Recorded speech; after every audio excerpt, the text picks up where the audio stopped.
Hey, goofy girls. What do you guys think about that snow out there, huh? Hey, Oreo. How you doing, honey? You having a good day? Snicky, what's going on? Hey, Clarabelle. Hi, girl. How you doing? Ernie. Hi, Lucy. Hi, Angel over there. Just have a little tiny bit of snow. It is, I think it's about the 12th of January, 10th or 12th of January. And we just have not had very much snow this year. I guess there's supposed to be some to come, but we have been pretty darn lucky. But we paid for it last winter, so I'm okay with that. Hey girls, we're gonna go in and have a little talk in here, okay? Welcome to Goats Gardens and Healthy Tips. It is a nice winter day today. It's about 22 degrees out. There is some colder winter air coming. Oriole's trying to tip my camera over. And so I wanted to make this video before that cold weather sets in. So I'm just going to we're going to talk about CL today, and CL in goats. So Caseous Lymphadenitis, I believe is how you pronounce it. And I think I'm just going to sit here and talk about it, about my experience with it and what I did to help remedy this situation with my goats, and what I'm also doing to help prevent it from returning and being a problem again. So, come here.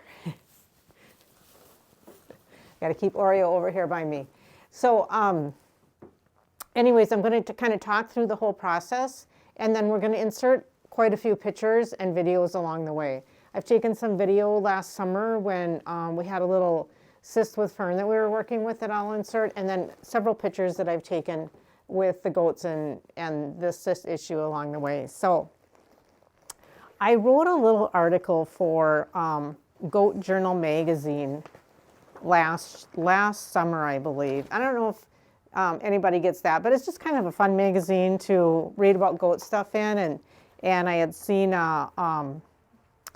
advertisement in there about sending in stories of situations with your goats, and so I wrote up my documentation about what I did with CL. So I'm going to kind of refer to this along the way because I already have it all written down. I don't have to try to just remember everything that I did and stuff. So, okay, so a little history in case you haven't watched our other videos is I have 6 goats. I had gotten 2 that were twin sisters, and then 2 weeks later I got 2 more that were from the same owner that they were rehoming. They had been bred with the same father but different mother goats, different does.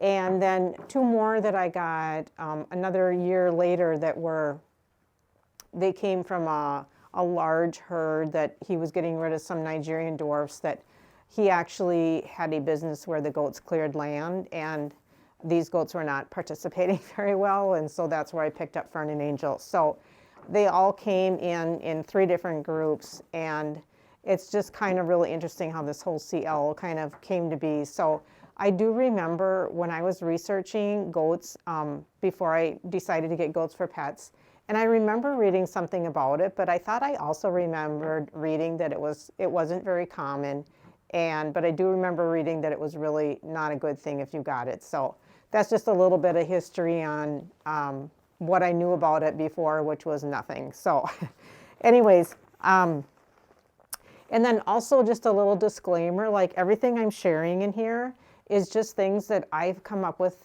pretty much myself from doing my own research and from my background. So my background is I'm in the healing world as a healing practitioner. And the reason I got into that because I was very sick when I was in my early 30s and pretty deathly sick. And I was not able to find any help. And so it took me to go into natural healing in order to get my health back. And I was really fortunate that I had some functional medicine doctors and a lot of different healing practitioners that led me on the way. And then I really dug into things and learned about healing and self-healing, and that became that moved into my work that I do.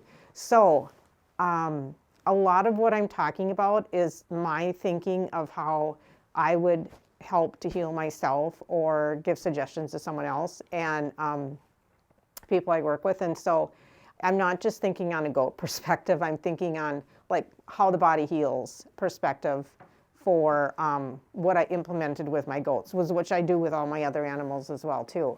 So that's just my little disclaimer. I did work with my vet, and there just really isn't a lot to offer with this CL as far as a veterinarian standpoint. I did read somewhere where some people have injected, let's see, formalin, I believe it's called, or something like that, into the cyst, and it kind of kills it. But before it opens, because once the cyst opens is when it's really super contagious.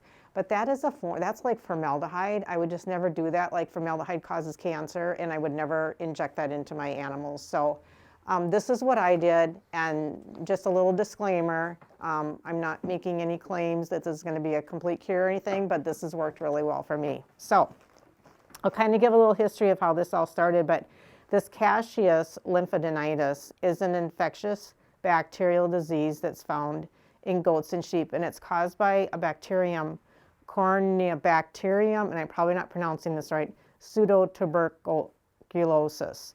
And the body moves this bacterium through the lymph system, and it forms these abscesses in the lymph nodes and internal organs. So they end up coming out to the surface of the body to form these cysts when the body's trying to remove them. Now they can form them on the internal organs as well, which is, when the goats can get really sick and die and stuff. So I just see it as the body is trying to get rid of something. And that's what I see it as. Like the lymph system, that's one of the things I do is the lymph drainage therapy. And the body is trying to get rid of system, and the lymph is trying to get rid of it. And so it's moving it out to the body and creating these big cysts. So there's not a lot of helpful information about how to treat the infection. Mostly what is suggested is to quarantine the infected goats during the abscess and do not return to the herd until it's done draining, scabbed over, no signs of pus. It seems to be an antibiotic-resistant bacteria, and the bacteria can live in the environment and easily be transmitted to the herd. I don't know where my CL came from. I'm going to tell you how it started, but my suspicion is I just feel like maybe it's in our soil that we have in our area here or something, because of how my experience happened with this. But it could have come in with a goat, I'm not sure, but that's just what I feel about it. So this is my experience now, and this is what I did to help remedy it. So the summer of 2020 is when I got my first goats, and that would have been the white goats, which is Lucy and Clarabelle.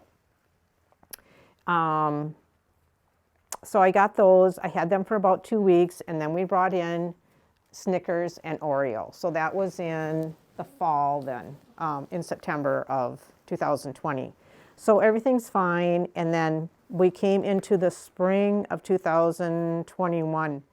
Okay, so when I got Snickers and Oreo, they were about 6 months old, and so they were quite young goats yet. They came from a nice, clean, it was a small family hobby organic farm. They raised, some of their food and everything there, but they did not have a good enclosure for them, and they were going to be going on an extended vacation, and they just needed to rehome them. So they were raised in a good condition. So it wasn't that they were in a unhealthy atmosphere or anything. Okay, so in the spring, it was like in May of 2021 then, so we probably had them about 6 months, I suppose. Went out to check on them, and Snickers had this huge lump on her back end. And I mean, it was really large. And it came up came up really, really fast. Hi, Angel. Hi, sweetheart. How you doing, honey? And it was like a baseball. It's just this big thing on her back hip area there. So anyways, I thought maybe she got butted, or I thought maybe she knocked into something and just had a swelling there. And so I was just watching it for a couple of days, but it got a lot bigger. And so I called the vet to come and check it. And so she extracted some fluid, and she kind of was suspicious that it was CL. And we did not test it at that time. She said she could probably tell when she saw what was inside if it was CL or not. So first of all, she shaved the area, and we punctured it open, put a little puncture in it and opened it. And then I was just instructed to let it drain and continue to rinse it with some peroxide and let it just keep draining out and draining out over the next few days. So that's what we started to do. Unfortunately, it scabbed over a couple of times, and I tried to open it back up again, and I was not able to open it up. So she had to come back out. She thought it'd be best if we sedated her and just really open it up quite large. And so that's what we did, sedated her. It was really, really big by this time, you'll see in the pictures. And so we sedated her, we opened it up and cleaned out just a massive amount of this thick cottage cheesy type of mucus in there, which she was really quite positive that it was probably sealed because she could tell from the look of it. So that's how the whole thing started out.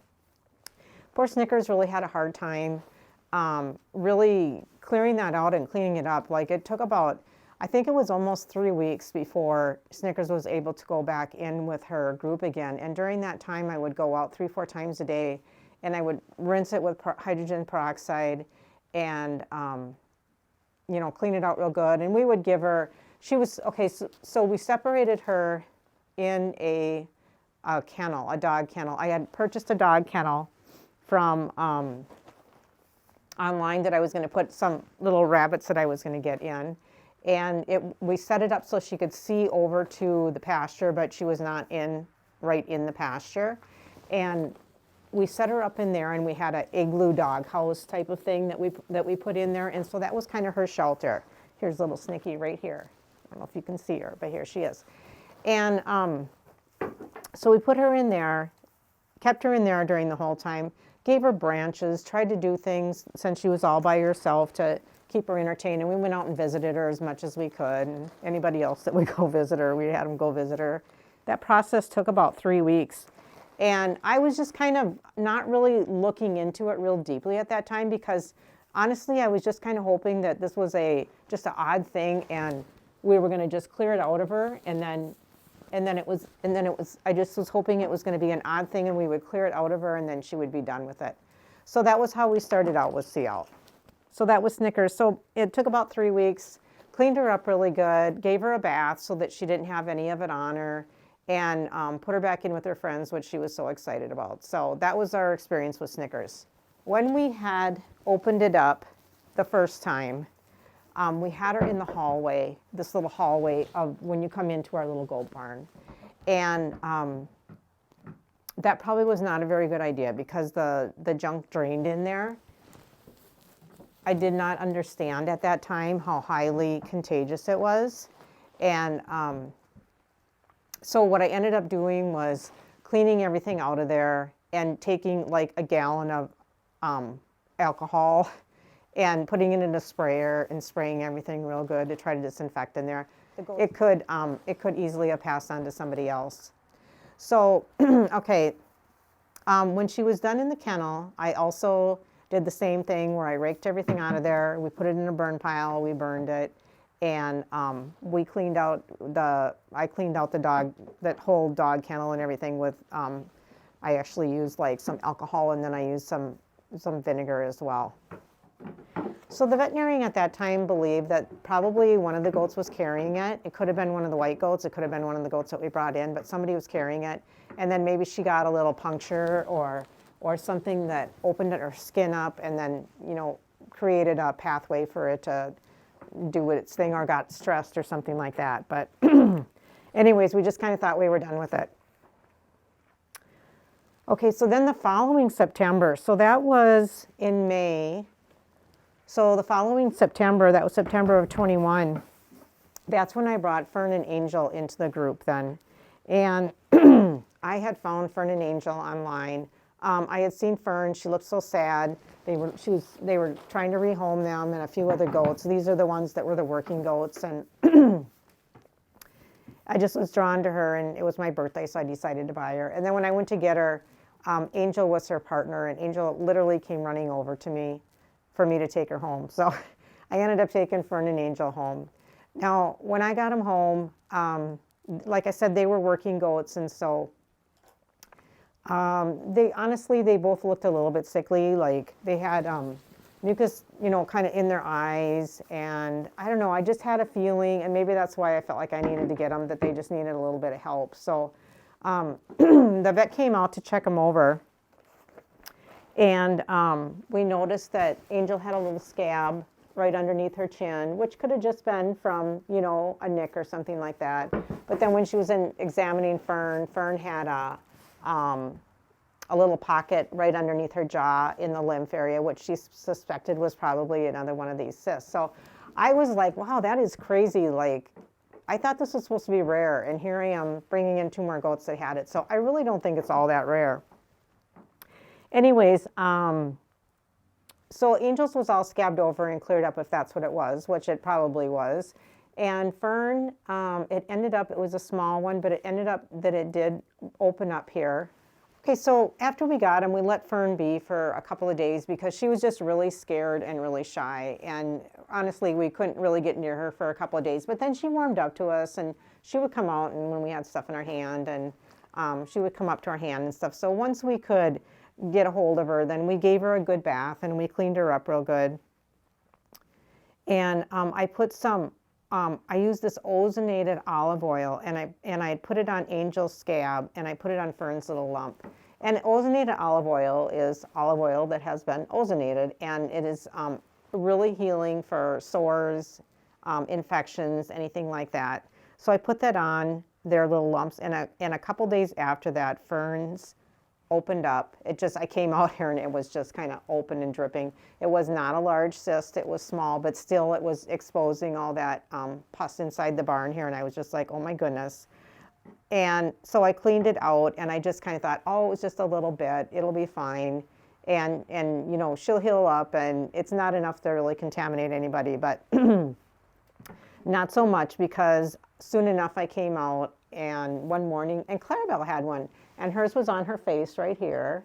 And it's just amazing sometimes when these come out, like how they're just very large right when they come out. So all that lymph must just carry it out and just creates this huge cyst there. So she had this big cyst on the lump on her cheek. That one got really large, and I just decided I was going to have the vet come and help me with that one. So the vet came out, and we sedated Clarabelle, and we cleaned that one out really good.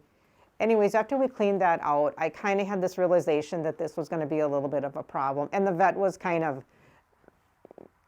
letting me know that she thought this was going to be a real problem. So at that point, that's when you start reading, and the information is like, there's nothing you can do. You need to color your goats that are infected, you know, and this and that. And I just wasn't going to do that because these are all our pets. And, you know, I went through something really horrible in my life, and I could have been called or I could have died or whatever, but I just wasn't going to do that. So I just started thinking about what can I do to get these goats healthy. So that's kind of the whole journey of how I got to where I started treating them a little bit more holistically. So I decided I was just going to get them healthy.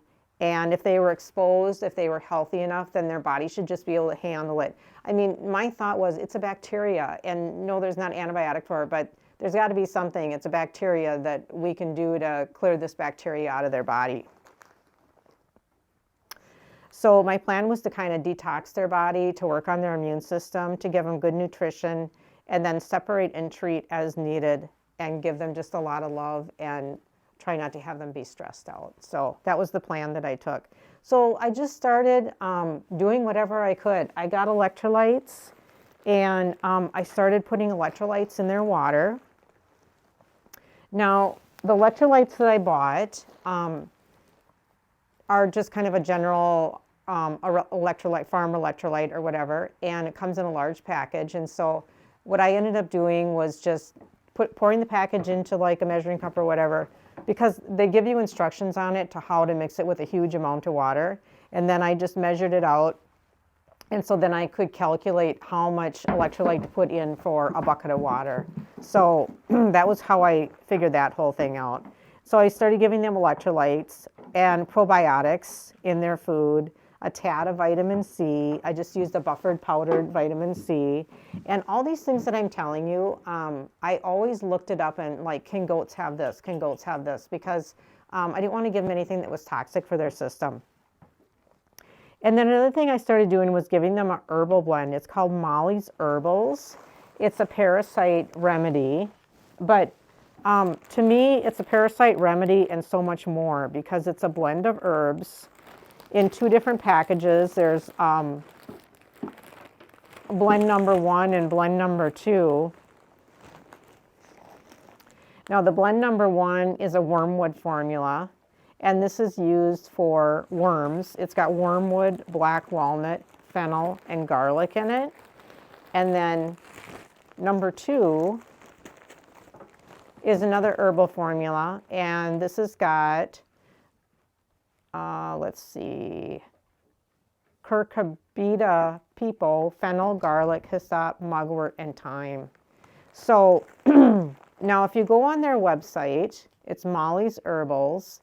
If you go on their website, she has a whole thing about how to mix it and how often to give it to them and all this kind of stuff. And she's got so much more information on there as well. So her recommendation is you start out with the wormwood one and you give them that one first for like 3 days in a row. And then every week you give them the second one. And then every 6 weeks you go back to the first one. And then she had a whole recipe of how you can mix it with different things. And so what I did is I made my little recipe up with mixing the dewormer as suggested with some diatomaceous earth. I used probably a couple tablespoons, a tablespoon and a half of diatomaceous earth, and then some molasses, and maybe like 2 tablespoons of molasses, and some probiotic. And I use, you can use a probiotic paste or like a couple tablespoons of probiotic paste, or I used the probiotic powder, and I just put like, it's supposed to be 1 scoop per goat. So I think we have 6 goats, but I think I put like 4 scoops or something like that in there, 4 or 5 scoops. She talks about using doTERRA essential oils. I did not use that, but the other thing that I put in it was Nutri-Drench. So I just figured I was going to give them a bunch of nutrition at the same time. So I put in 1 ounce of Nutri-Drench per goat. And then I just mixed all that up, put a little warm water in it so that it mixed well in a measuring cup, and then used a large syringe to syringe it up in. And it makes about 3 syringes full. And so I gave a half a syringe to each goat. And at first they didn't like it. It was really kind of a fight to get them to take it. Not big deal, but I just had to kind of, put my legs around them and hold their head and put it in the side of their mouth. But then after they get used to it, now they love it and they are like super excited. I give it to them once a week.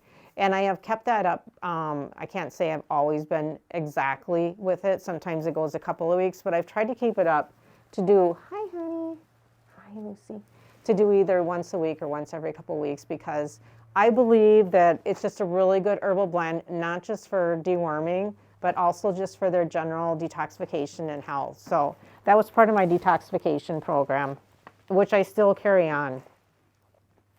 Okay, then another thing that I would do in between that is I use 2 herbs. One is called Pau d'Arco, and that is a natural antibacterial, antifungal, antiviral, probably antiparasitic as well. And I just would sprinkle like a capsule on their grain mix, half a capsule each, or a capsule each on their grain mix. And I would do that, for a few days, and then I would switch over to another herb, echinacea, which is an immune support herb, and I would sprinkle that on their food for a few days, and I would kind of alternate between the 2 of those. So I was working on killing things and working on their immune system at the same time. And I did look it up, and they can have both of those. They're plants, and they are safe for them to have both of those. But as I recommend, just do your own research. They definitely started looking much healthier. But what ended up happening as I was doing all this detoxifying, I was putting, the other thing I would put in their water is, besides the electrolytes in their water, I started putting apple cider vinegar in their water every day. So like a tablespoon or 2 tablespoons of apple cider vinegar in their water. And then after I would do that for a week or something, then I would use fermented garlic bulbs. So fermented garlic bulbs are basically, you just have a quart jar, a mason jar, and you put garlic bulbs in there, fresh whole, organic garlic bulbs in there, and then you pour honey over it and you seal the jar. and then you burp it for a few days and you let it ferment. And you can look this up online how to do it, but it's like a natural antibiotic, and they can have that. I looked that up online. So anyways, I would put like 3 of those garlic bulbs in their water, and I would do that for 3-4 days, and then I'd go back to the vinegar again. And so I was really doing a good cleansing of their body. And then what ended up happening was Fern and Angel, those were the 2 new ones. They both broke out in, like, Fern, I think, got 3 cysts. Angel got 4. All kind of right in their chest area here and on their neck. All at once they came out. And I believe it was the cleansing of their body. Like I said, the lymphatic is going to bring all that toxic material out to the surface. And so I believe that's what was happening. Another thing I noticed was their poos. Like Fern and Angel, when I got their poos, Fern and Angel, when I got them, they had really large poop pellets that they almost looked like dog food, you know, just kind of puffy and swollen looking. And the other goats, you know, were more small and dark and everything. And then once I would start doing this cleansing, then their poops became small and darker. And so I feel like they probably had parasites. You know, that's kind of an indication to me when I feel like they're getting more parasites, is because their poos get bigger and softer, where they're more compact and solid when they don't. Okay, so now I have goats that I've got 3 on one and 4 on the other, and I was a little discouraged, but yet in my mind of like how healing work works, I knew that their body was cleansing, and so I just wanted to keep pushing through with just cleansing them, but supporting them at the same time and trying to make sure they're healthy, so giving them a little bit more vitamin C. I also gave them some L-lysine. It's an amino acid that's really good for their immune system, and you can look that up online as well, and I would sprinkle a little bit on their food. And so just trying to help them. Unfortunately, we were doing this through the winter, which was really a bummer for me and for the goats, because it's just, you know, they're cold in the winter, so they're a little bit more challenged health-wise anyways. And then it was just a pain for me out here too to be dealing with it in the winter, but that's just kind of the way it was. So as each one would get to be to that point where it was going to rupture, then I would have to separate them. And fortunately, I was able to, a lot of times, separate the 2 of them together so that they could be together, and then go through the whole process of cleaning out the cyst and treating the wound. And one thing you want to make sure is that you wear, you know, always wear like plastic or vinyl gloves to protect yourself, because it can be contagious and you don't want to spread it either to the other goats or anything. So I'd always put the gloves on, and actually it's suggested to wear different clothes when you're working with them as well. So I would have like a jacket and gloves and everything that were just, and a pair of rubber boots that were just like my CL ones. And I still have those boots in our separation area. I just keep them in their little enclosure there, so if I need it, because you're walking in that and you don't want to transport it anywhere. Now, when they broke out with all these cysts, I'm sure a lot of people would have thought, man, I shouldn't have messed with it. I should have just left it alone and stuff. But I didn't want to do that. I didn't want them to be unhealthy. I wanted to like clear it out of their system. So that was why I just kept on with the cleanse. They were not struggling as far as looking like they were going to die or anything like that. And so I just wanted to keep working on clearing it out of their bodies so that this wasn't a constant repetitious thing. The other thing that I did was I tried to make sure that their nutrition was the best that I could for them. And they don't eat a lot of grain, but I switched their grain over to a organic blend. I believe it's Organics brand. And I switched their grain over to that. I switched their minerals over to Premier One. That was what my vet had recommended. They have a specialist that formulates their minerals, like specifically, you know, they have minerals for goats and then, you know, other animals as well, but these were formulated right for goats, so they have the correct amount of copper and stuff in them. And then they also have an additive packet that you can add in that has vitamins A, D, and E. In the amounts that are the best for the goats. Now, of course, that's going to mean that your goat's going to eat it, you know, but the goats do seem to take the minerals when they need them. So They were very helpful. I called and asked them about it, and they were very helpful about it. And so I switched them over. And so what you do is you get a large bag of just livestock salt, and then the minerals come in a smaller pouch, and the vitamin mix comes in a smaller pouch. And so then what I did is I took all the salt out and I measured it cup by cup how it was, so that I could appropriately mix the minerals in the appropriate amounts. And I'm showing a picture of that with that, and I figured it out how much to put in. And so if you want to go by those measurements that I have there, that's fine, or you can figure it out yourself if you choose to use that. And then I'll just mix up a smaller batch at a time to keep out in the barn in a pail, a covered pail, because that way I don't have to worry about it getting too much moisture in it or anything like that, and keep the other stuff in the house. I do mix those minerals with ManaPro minerals because they have that ingredient in it that helps prevent the kidney stones. And I'm kind of not sure what I think about that. Like, I don't really want my goats having a chemical, and that's why I give them the organics grain. And my goats are all female, so it's not such a risk like a male goat. But and I don't give them very much grain, but also I don't want them to get a kidney stone. So at this time, I've been mixing the Premier One minerals with the ManaPro minerals, and that seems to be doing well. And so I might not do that all the time, but that's what I'm doing right now. So then I was putting that Mother Organic apple cider vinegar in their water, and also putting the fermented garlic in their water, back and forth with that. So all the while I'm doing all these little things, like their eyes are getting shinier, their coats are getting shinier, they're looking healthier, their joints aren't so creaky.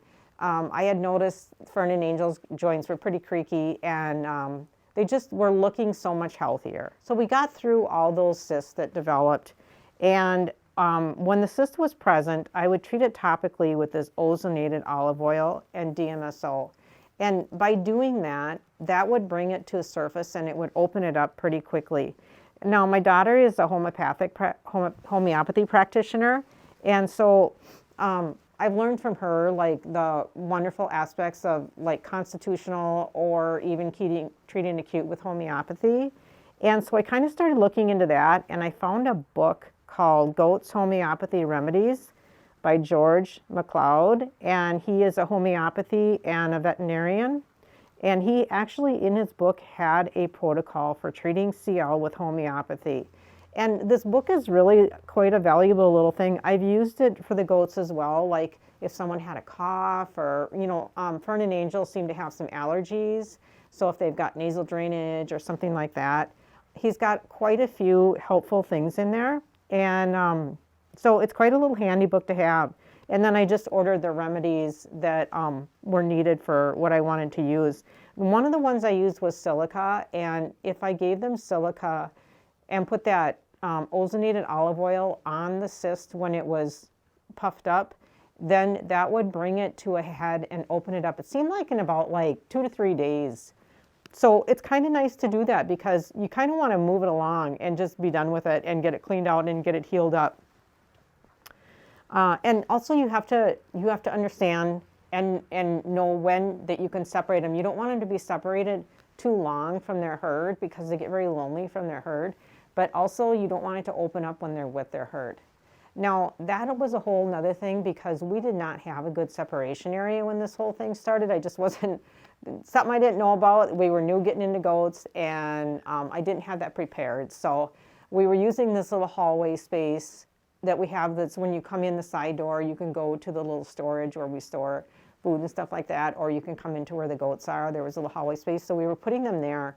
But that was not an ideal thing. What I would have to do was have the goat in there, and then I had a tie, like a dog cable tie, that what I would put on so that they could go in and out, outside and come in.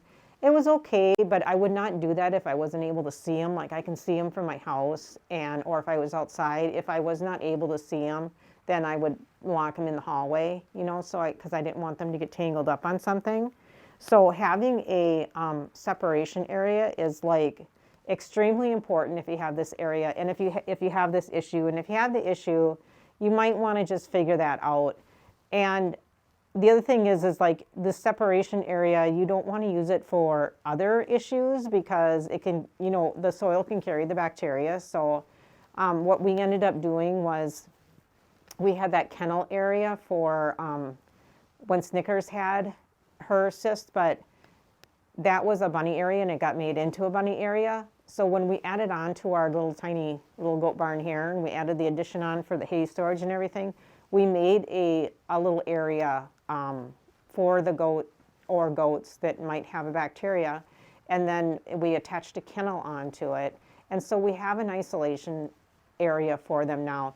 And I'm like so glad to have that, so glad for them to have a safe place where they can still see their friends, but they are sheltered. And we can trade them in there and just let them get healthy, because it just takes a lot of stress off from it. And even if I like never have to use it again, I would be really happy if we never had to use it again. I'm still happy that we put it together, and we just got some another dog kennel, that was used that we bought from somebody, and created just a little insulated space, so if it was winter or whatever, that they had an indoor space as well.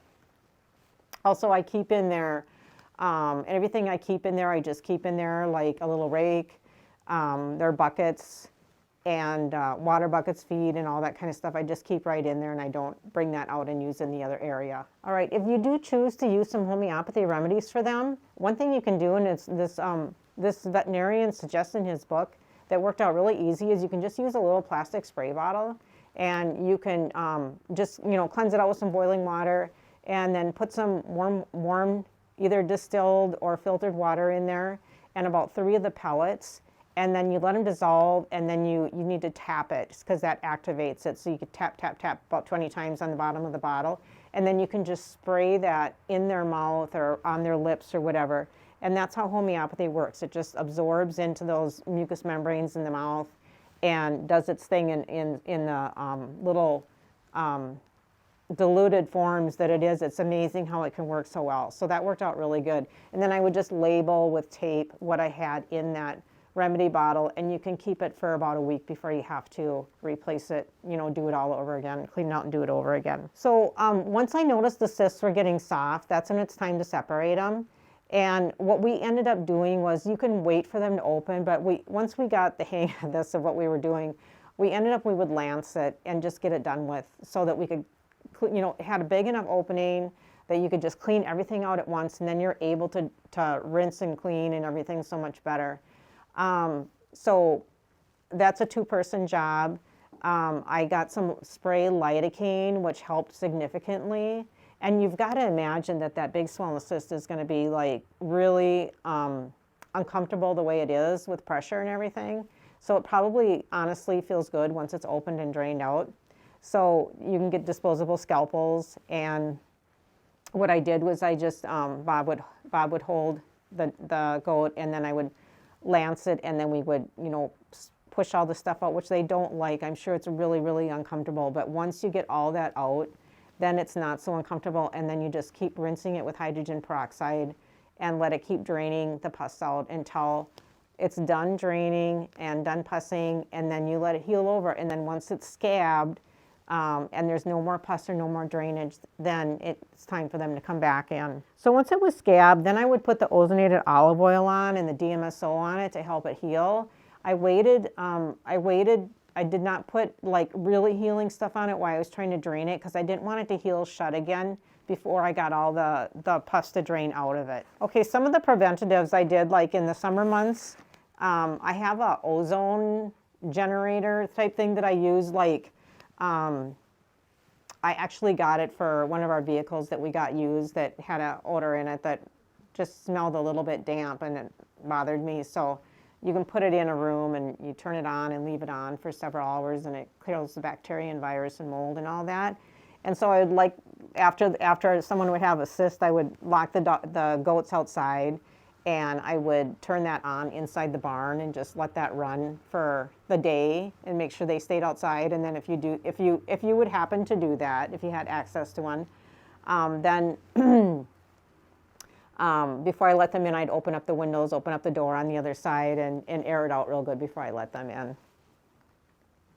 And then I would also spray down like their benches with just some vinegar water, just to, you know, help to clear out any other bacteria that might be around. You know, they like to scratch against the benches and stuff like that. So that was just another thing, is to just spray them down with vinegar water once in a while, just to help keep any bacterias that might be floating around. I'm sure it doesn't work 100%, but I just figure any little thing you can do to help keep the area clean was helpful.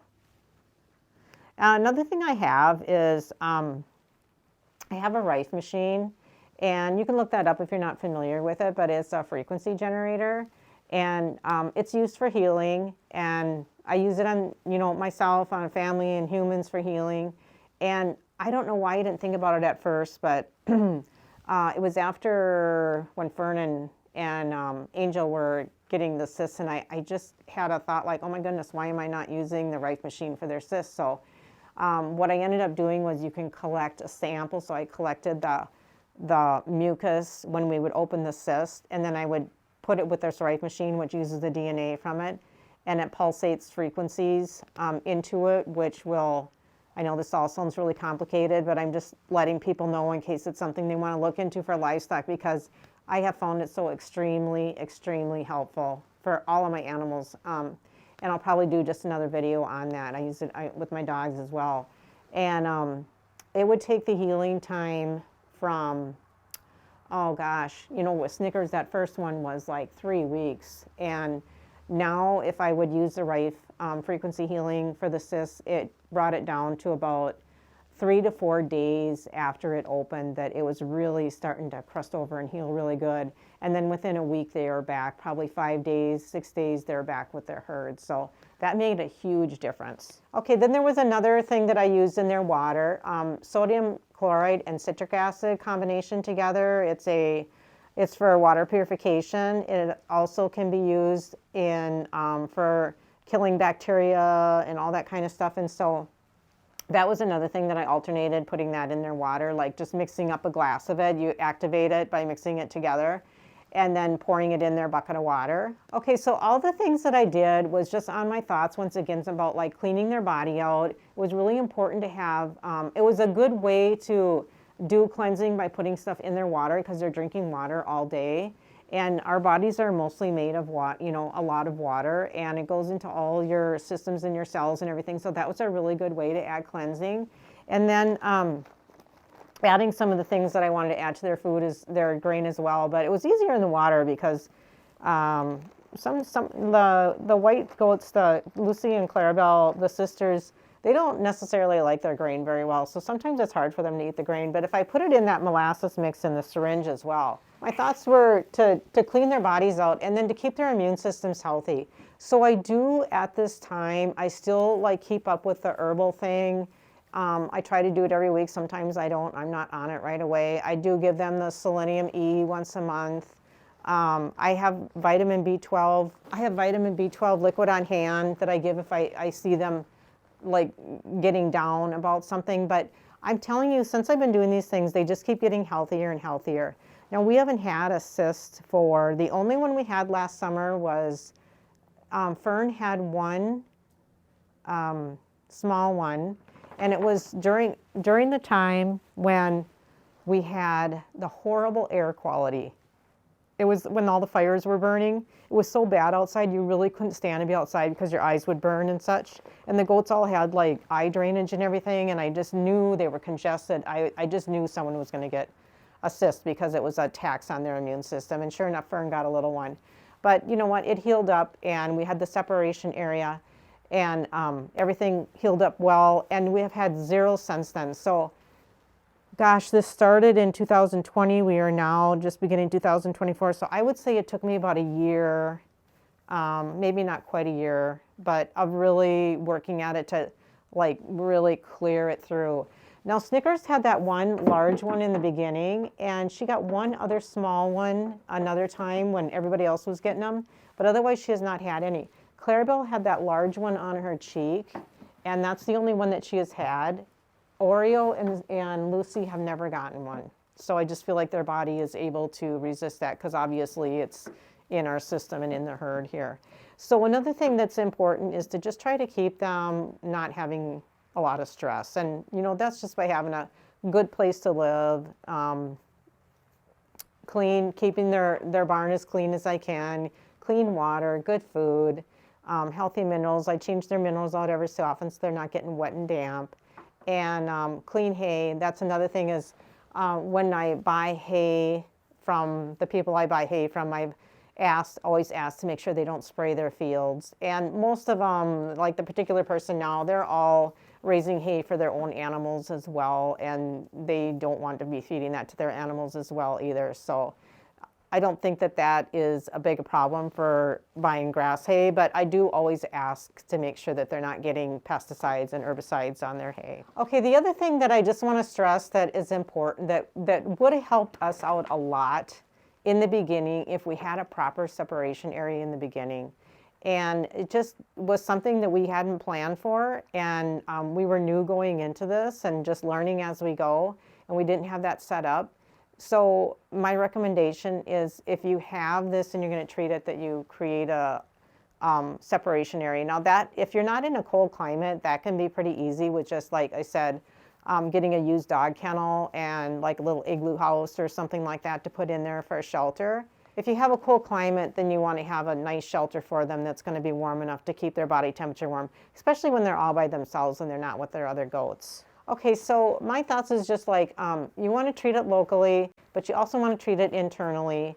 And just like with people, you know, if you're given the proper nutrition, the proper healthy, clean water, environment, foods, and then a way of clearing it out of your body. And there's so many natural plant remedies that are good for killing bacteria and such. So I just believe that it can be overcome with using these techniques.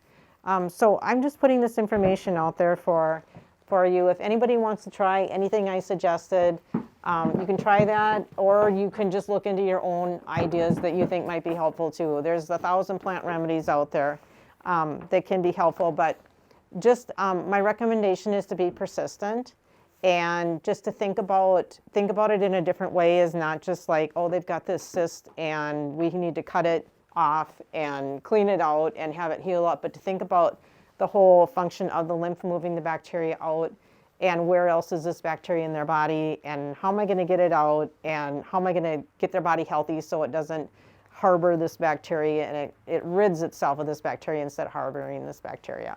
So that's my little spiel on CL. And like I said, these are just what I've done, what's worked for me.